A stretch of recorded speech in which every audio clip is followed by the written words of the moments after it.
એક આખલાએ લીધો છે નિવૃત્ત કર્મચારીનો ભોગ। આખલાએ અડફેટમાં લેતા નિવૃત્ત પીડબ્લ્યુડી કર્મચારીનું અવસાન થઈ ગયું છે। 67 વર્ષના નિવૃત્ત કર્મચારી મોતને ભેટ્યા છે। અયોધ્યાપુરી વિસ્તારનો બનાવ છે કે જ્યાં આખલાએ અન્ય લોકોને પણ અડફેટમાં લીધા હતા।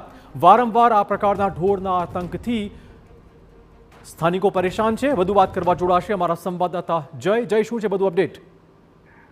જે ચોક્કસથી આમ તો હાઈકોર્ટના આદેશ પછી તમામ નગરપાલિકાઓને રખડતા ઢોર મુદ્દે ચોક્કસથી કડક કાર્યવાહી કરવાની હતી, પરંતુ તાજેતરમાં જ રાપરના જે પૂર્વ ધારાસભ્ય છે તેને પણ રાપરમાં જે વિકટતી જતી રખડતા ઢોરની સમસ્યા છે તેના મુદ્દે નગરપાલિકા તથા મુખ્યમંત્રી સુધી આ રજૂઆત કરી હતી, પરંતુ કદાચ આ સમસ્યા છે તે મામલે નગરપાલિકા ગંભીર ન હોય અને તેનું પરિણામ છે કે અયોધ્યાપુરી વિસ્તારમાં આખલાએ જે આતંક મચાવ્યો હતો તેમાં 3 થી 4 લોકોને આખલાએ અડફેટે લીધા હતા, જેમાંથી જે ગંભીર રીતે ઘવાયેલા હતા તેવા નિવૃત્ત પીડબ્લ્યુડીના કર્મચારી છે તેમનું સારવાર મળે તે પહેલા જ મોત થઈ ગયું છે।